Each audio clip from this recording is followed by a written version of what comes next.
Welcome back to another episode of War Room Huddle Podcast, an RFG Advisory podcast for independent financial advisors who want to crush everything and take their A game to the next level. Brought to you by RFG Advisory with your hosts, Shannon Spotswood, Bobby White, and Rick Woodell. This is War Room Huddle.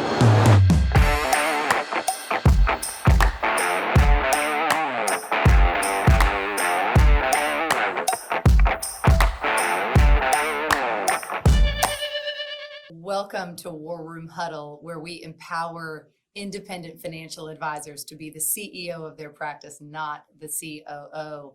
Today, I am joined in the studio with Chase Crump. Pleasure to be here. So excited about this conversation. Chase is an advisor with WFA in Shreveport, Louisiana. We're gonna really turn the heat up today and get into some personal stuff. You have been on a journey these past, I guess 10 years. Yeah, I would say that for sure. Yeah. You've been on a journey for these last 10 years. Professionally speaking, you've navigated a really complex and very successful succession plan. Right. To with the founder of WFA to really emerge as a leader of that firm. You're the father of 3 beautiful girls. Your wife is this unbelievably successful fitness entrepreneur. And what I love most about you and what I want to really talk about today is throughout all of that, you've really brought you've really been heart forward. You've brought a tremendous amount of authenticity to not only your professional role, but your personal role. And you really strive to bring that out in everyone who's around you. So this is not the usual conversation that we have, which is, I think, part of what's really changing this industry. And I want to start by asking you, why be a financial advisor? What about this profession fulfills you personally? I didn't, in the beginning, I didn't realize that. I thought, stock market was interesting. I felt like you could have a good career, but I didn't realize, or the deeper I get into it, the longer I do it, I realized just how much help people need with finances. It's not rocket science. I tell people that all the time. If you understand basic math, you can understand our business. But a lot of people have different ways of life, right? They have their own career. They have other focuses. They don't want to focus the time necessary to really leverage the power of the capital markets. Think how powerful that is. Sets people up for retirement. Allows, kids to go to college. Allows your business to start. Allows dreams to come true, right? You can really leverage it. So, just knowing that clients are well taken care of and that we're helping them cross the bridge between wherever they are, where they want to go. And knowing that's happening and giving peace of mind, right? When I talk to a client and they say something like, how's it been going? Chase, I haven't even been paying attention to my accounts. I hope you're not calling me with bad news. I'm like, no, everything's fine. I was just checking in on you. Well, I haven't been worried about it. You give me peace of mind. They'll say that in some way. And that's what to me is most fulfilling. I just, again, going back to the point that it's hard to get good financial advice. There's so much noise that's out there today.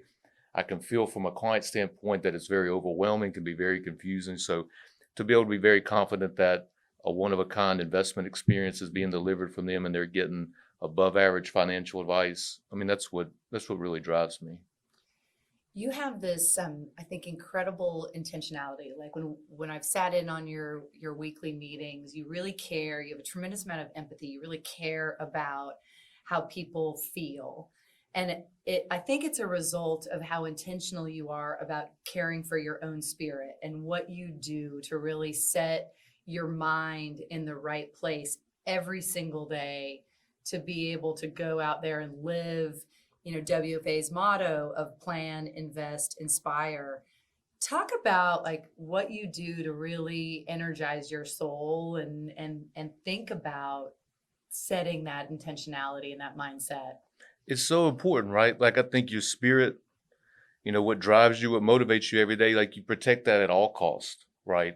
I mean, we live in a culture that doesn't necessarily preach self-care and self-love, but it's so important. The better you take care of yourself, the more you are fulfilled.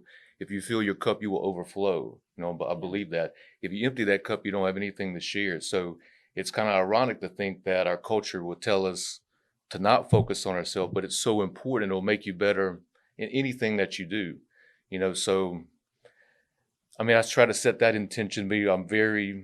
I'm very strict on the time to feed myself, or to make sure I feel, fulfilled, where I can go about my day and do my best. So, you think of a child as a parent, like you will protect the child with your life. I mean, I would look at your own spirit like that. If you see a child walking out into the street, you're not going to sit and wait a couple minutes. Like, you're going to get up immediately from whatever you're doing and protect your child in that way, or protect your spouse in that way. I think it's very important. You have to view your spirit the same way.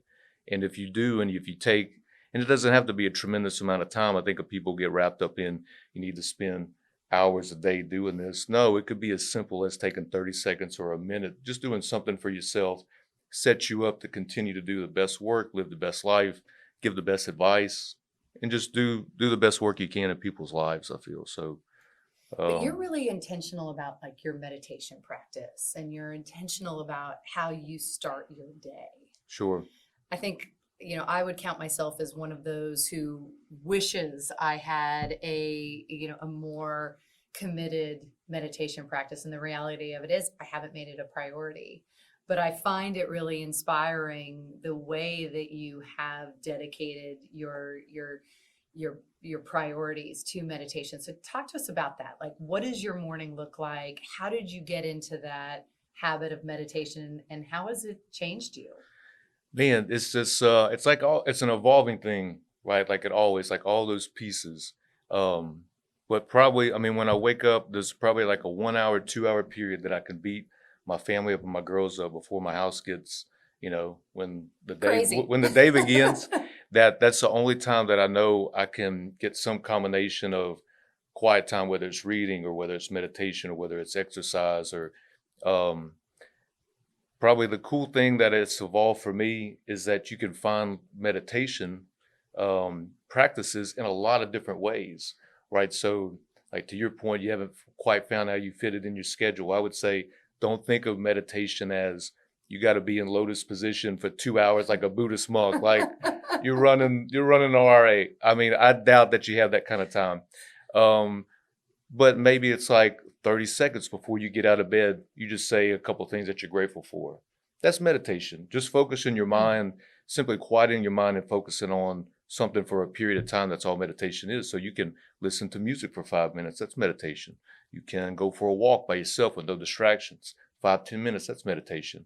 You can meditate by journaling. I mean, anything that you focus on by reading. So don't think you just have to be sitting still.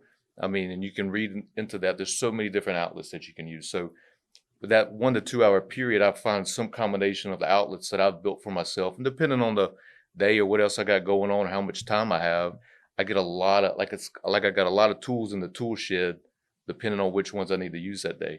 So I kind of approach it like that. But the mind wants to be still. If you think of the mind as a glass of water, or the liquid that's in this cup right now, it wants to be still. Its natural state is still. The mind is like that. We live our culture, we're always getting hit, I mean, a million times a day with all kind of information, all kind of like too much information. If we shake the glass, the liquid will disrupt, but it will eventually settle back down. So think of your mind gets disrupted all the time, but always wants to settle down. So even if it's for 30 seconds, even if it's for a minute, and you just build the more you practice anything, the better you get.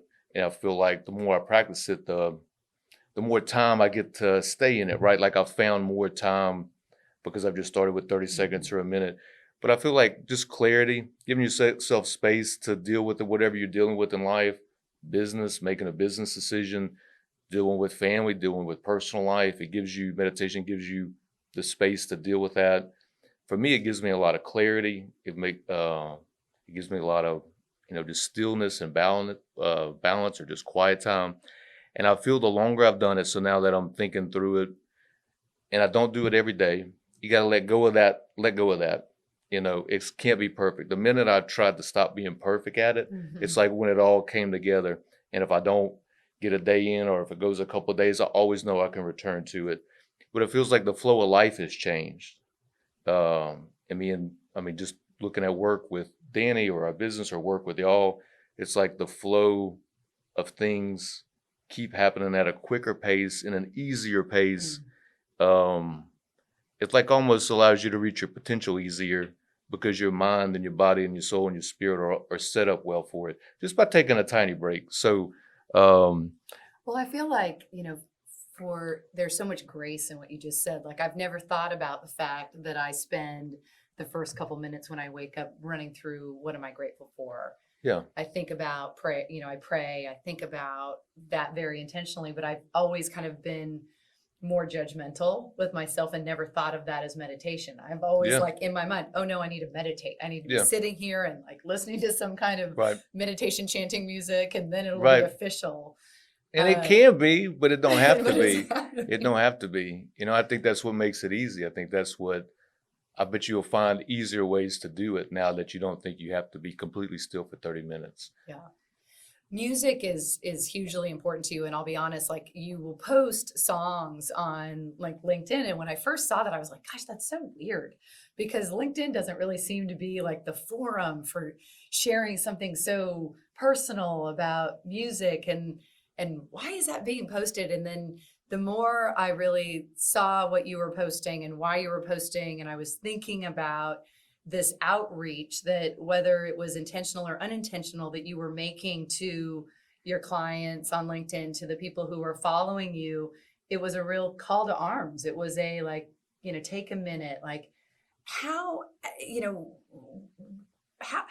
you come to the decision to want to share music? Because I think, especially as a financial advisor, we have this idea, a little bit like my idea about meditation.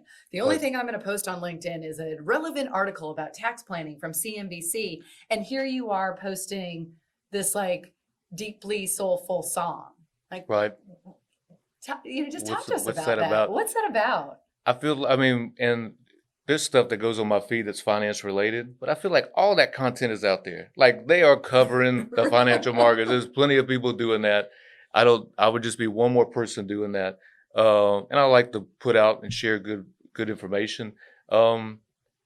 Music is so motivating, it's so inspiring, and it's universal. No matter where we come from, they can trace music back to the roots of human origin, right? It's always been there. So I don't know, just to kind of change, throw something different out there and maybe connect with somebody. So the first post I ever posted was this badass live version of All Along the Watchtower by Dave Matthews and Tim Reynolds, like this excellent group. And I got a response back from somebody that just follows me that it made his day. And I was like, damn.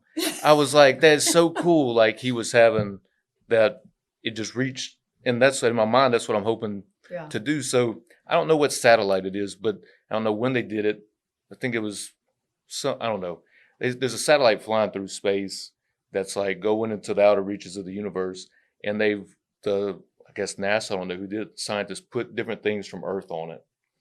And they put a song in there. Like, somewhere in that satellite, there's this soulful woman singing the blues. And that's what they decided to send out into space. So I'm like, who's receiving that somewhere on the other end? Like, that's what they decided to share about the human race, like whatever that's in there. So to me, it's kind of like doing that in another life. I feel like I could be a DJ. I'm just sending stuff out that's motivating me, touching me, inspiring me, and maybe, it would inspire somebody else, make somebody's day, And like you said in the beginning, just taking time.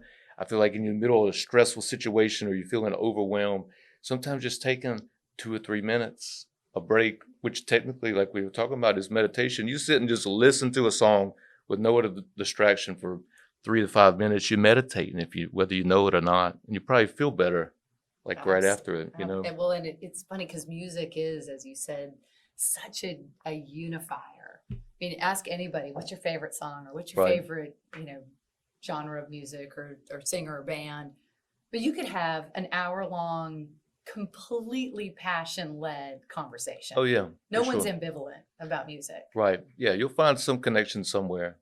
And that just changes it. You think from like a advisor-client relationship, the more that you can connect on those kind of levels, the deeper your relationship's going to be, the more you're going to know about the client, the more they're going to know about you, the more comfortable they're going to be sharing stuff with you or sharing real. And until we get the real stuff from the client, we can always do a better job with the better information we have, right? So, and just, again, I think the world's bigger than work, or like our life is bigger than just what we do.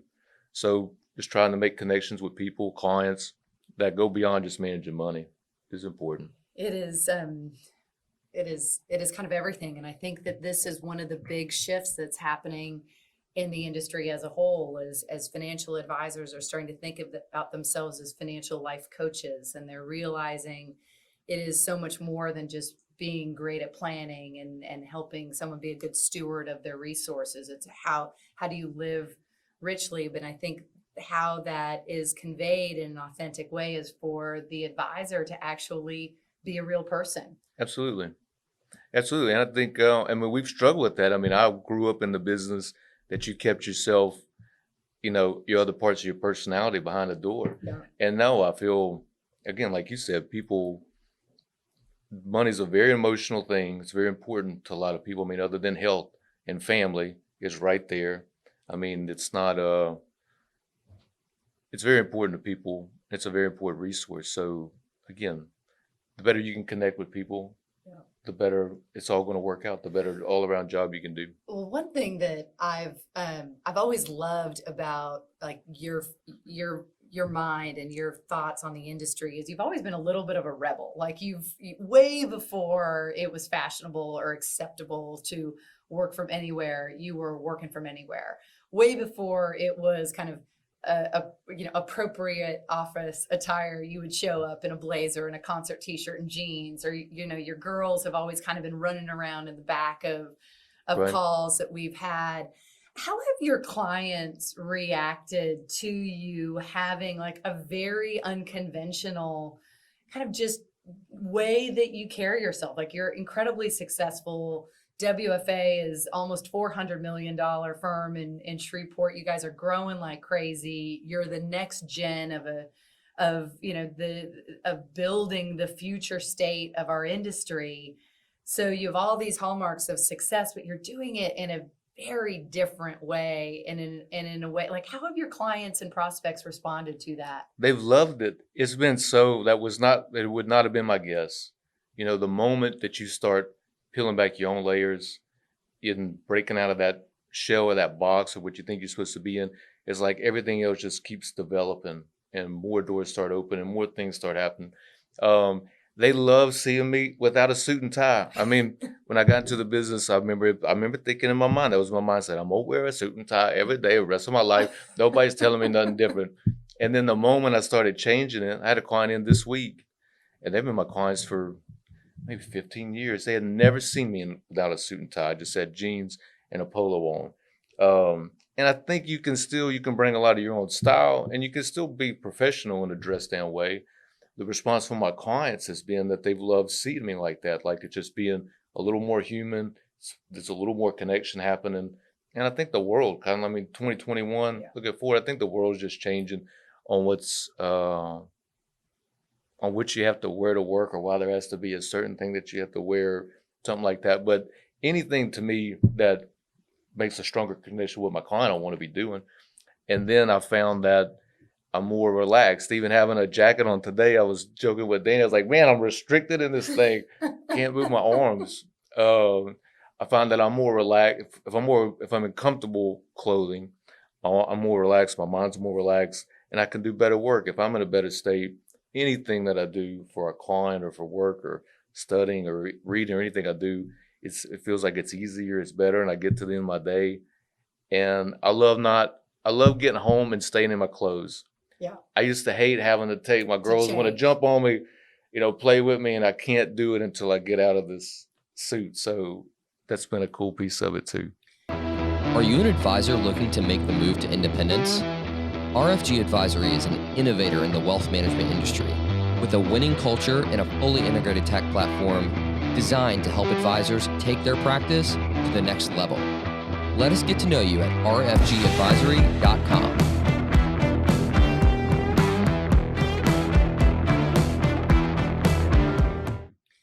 You and I are both huge Peloton fans. We're like Alex Oh, for sure. groupies. One of my favorite quotes at the very beginning of quarantine, he's out there, he's like, you can't quarantine hustle. Right. I was like, amen. Like, you can't quarantine hustle. I know that you have a lot of motivational quotes, and a lot of that stems from your, pre-financial advisor life. You played professional baseball. Right. So what are are you getting out of like a motivational workout like that? How do you channel that competitive spirit that you obviously really fine-tuned playing at that high level in your sport? How do you bring that to your professional life? Like, how has that influenced you? So I think channeling it. So that's like, how do you channel? Like I was thinking about that. How do I channel that energy? Because I feel like it's always there. But you make a good point. Even if I think we all have spirit, we all have something that drives us. But how do you channel it? For me, any of the meditation practices help channel that. Listening to music, any of that helps channel, helps inspire from that standpoint. To me, being on that bike is motivation. Whether you're on there for 10 minutes and doing a very light workout, or you're grinding through a hard 45-minute or hour workout on that thing, you are not thinking about anything else. Right. When you're on that bike, right? You have to be very focused to make it through that kind of thing. The benefits, there's so many. it's well documented, all the benefits of exercise and all that sets you up to do well. So I think I'd approach it from that standpoint, but from and that's what motivates me to do it every day. I feel like it puts me in a better state to perform and do the work that I need to do. I love, from a sports background, I think I channel just my approach to baseball, right? Like, crush the basics. You gotta do the basics day in, day out. If you're good at the fundamentals, you have appropriate technique and improve your technique, then sky's the limit, right? Always be improving. It's not ever good enough. You could always be a little bit better on that, that never-ending journey. Doing that, and then teamwork, right? Like bringing the teamwork concept to business, right? Nothing good is accomplished alone. None of us can do anything impactful in a vacuum, right? So bringing my experience with team and building a team and building camaraderie and building a culture, a winning culture, bring that to the business every day, and just try to be above average, right? Like I want to do above average for my clients, and it's focusing on easy things like the basics. Bringing that from a sports background, I think, is what allows me to do it. Do you have any motivational quotes with you? You've always got a good one, it feels like. Ooh, I've been stealing this one from you. The other day you told me everything you want is on the other side of fear.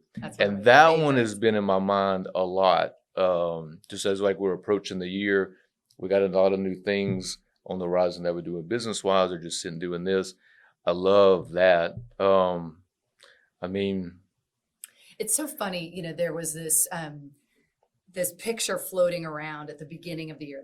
Obviously 2021 got off to kind of a crazy start, and it was this picture, and I saw it on LinkedIn, I saw it on Facebook, and I saw it on Instagram, I saw it like Twitter, I saw it everywhere, and it was like, 2020 called and I want a refund. Right. That's kind of the Cliff Note version of it. But the idea was like, it's kind of more of the same drudgery, and I'm going to approach 2021 kind of limping out of the way I limped out of 2020. Yeah. And I saw that and I was like, oh, hell no. Right. Like, absolutely not. Like, I don't want a refund. Right. I want to make this year the best year. I think 2020, and we've talked about this, our heart really goes out. There was so much suffering for so many, but there were also so many benefits in terms of how our teams really came together. There was empathy and discussed in a way that hadn't been before. There was this acknowledgement that we really all had to work together to be able to succeed against this, tremendously volatile backdrop. And if you had this mission driven mindset throughout 2020, I feel like we exited the year and entered 2021 with so much clarity. Right. And Agreed. that like everything you want is on the other side of the fear. To me, that like I want a refund on 2021 is like, it's so much easier to, I'm just going to choose fear. I'm just going to hide. Yeah. Or you think of business as you look this year, like what are you trying to accomplish this year? What's holding you back from doing the things and actually taking action to make your vision come true? Like, right. Like, the fear of failing or the fear that it won't work out or fear keeps us from doing so many things that would be beneficial for us in our personal life, in our business life. And you can't look in the rear view. I mean, there's a reason that the rear view is so small and the windshield is so big, right? You have to be looking ahead. The year is in our rear view. Like you said, I mean, it's affected so many people in so many different ways, but it doesn't matter. If you're in our business and you're running a financial practice, you don't need to be staring in the rear view.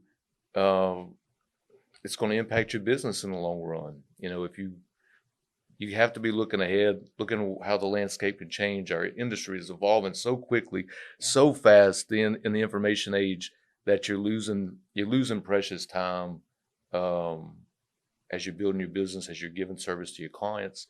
And if you don't have a little bit of fear in your life, if you're not doing something that scares you, and you don't have to do it every day, but if it ain't happening every once in a while, back to our first talking about your spirit will die if you don't take some chances, if you don't take some risk, if you don't put yourself out there and be vulnerable. I mean, that's kind of like the spice of life, right? So, advice on, that's a perfect way to set up. Like, what's your advice for young advisors? I mean, you're a young advisor, but you're in a position where, you've been very successful and you're a part of a large firm. What's your advice to other 30-something, 20-something, or even people who've looked at especially women who've looked at this industry and recognized this would be a great second career? So what's your advice for people starting out in this business of how to become a successful advisor?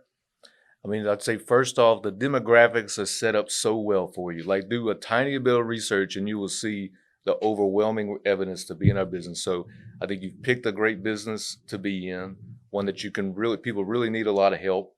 And you can deliver that. I mean, that's a win-win, right? Always stay open to new ideas, right? New ways of doing things. The industry, again, is changing so fast, so quickly, evolving so much that you constantly have to be checking the status quo, trying new things, installing new technology. You can't ever rest on that.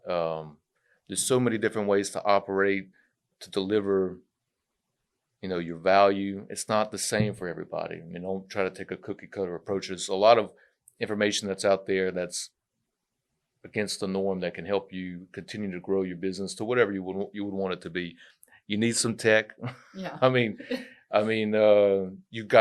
have to invest in something, and there's a lot of options out there if you're in the business or you're trying to make the decision. I know it's a big investment of time, of money. You just got to spend time on it, right? Spend time on your business, on your practice, make sure you have clear intentions of where you want it to go. You can easily get lost in the day-to-day of your working in the business and not work on your business. So always have to dedicate time to that. Tech, do above average work. If you just do a little bit above average, get 1% better. A little bit, right? Like if average is 50%, if you just did 51%, 52%, you will have more work and your business will grow at a rapid pace. There will always be a demand for above average work. And in our business, I think that's really what a client pays us for, right? They're not paying us for average or below average advice. They want they want to pay us. They deserve to get the best, right? So learning the business, working on your practice. The investment side of things, I think advisors have shied away from really digging into what drives the capital markets. How does it operate? How does stocks operate? Like, how does the whole thing work?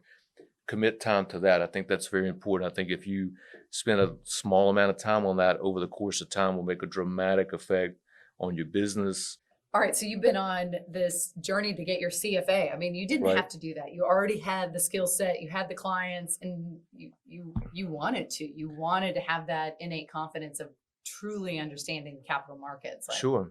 you're walking the walk of the advice that you're giving. Well, it's other than the knowledge and just the confidence that I know that we're delivering something good to a client. The client doesn't have that understanding, but that again, that's why they hire me. I have the knowledge now that I know the work is up to par, right? Um, there's been indirect benefits, right? Like I've fallen in love with the study process. I mean, oh my God, it's been where it was in the beginning. It was kind of a grind to be 2 or 3 hours studying something, listening to lectures, doing questions, doing the work. Where now it's kind of like a little free space. It's like, I can go in, be completely not distracted for that period of time, gain new knowledge, and immediately step out of the library, wherever I'm at, my home, and I'm applying it to my clients. So it's very, I can apply it every day.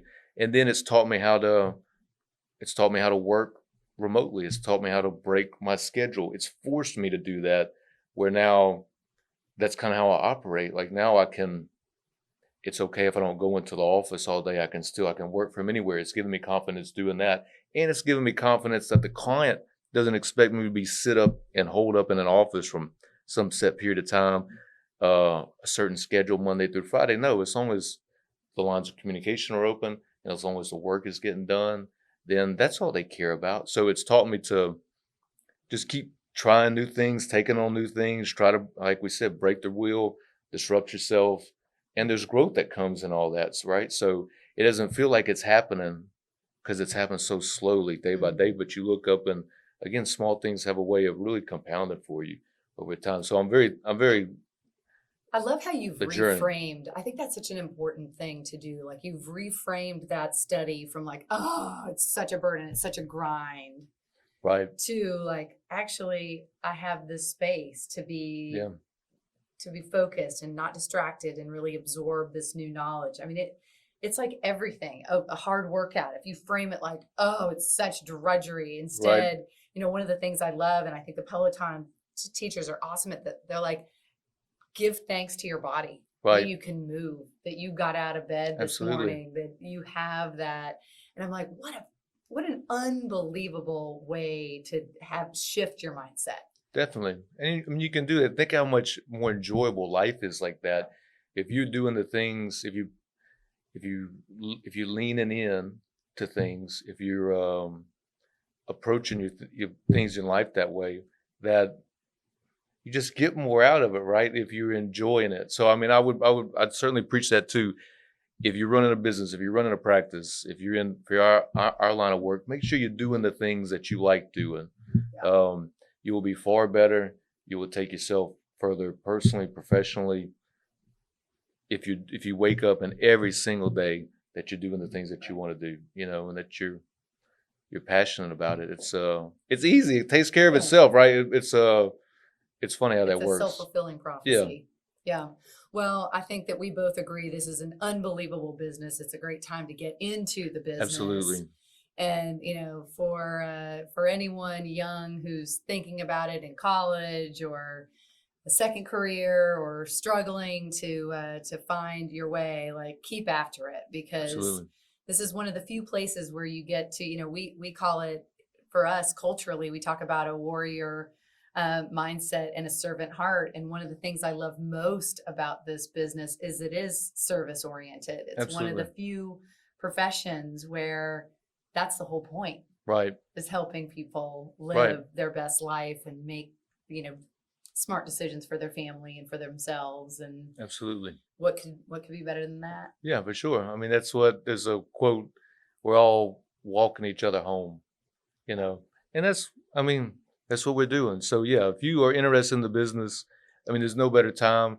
And you just so happen to be the president of a RA that has a great platform to do it. And I promise you cannot do it alone. You will hit your ceiling very quickly. So, I'm very thankful it's a pleasure working with you, the RFG team.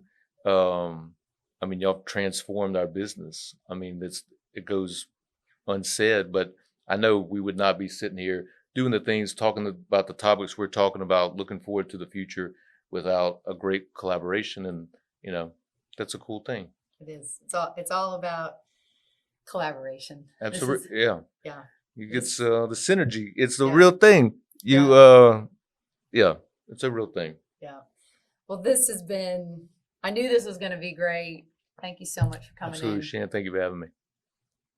Thank you for tuning in to War Room Huddle. War Room Huddle is a production of RFG Advisory, a leading innovator in the wealth management industry. To learn more about RFG Advisory, head on over to rfgadvisory.com and subscribe wherever you listen to this podcast. We look forward to seeing you on the next episode of War Room Huddle.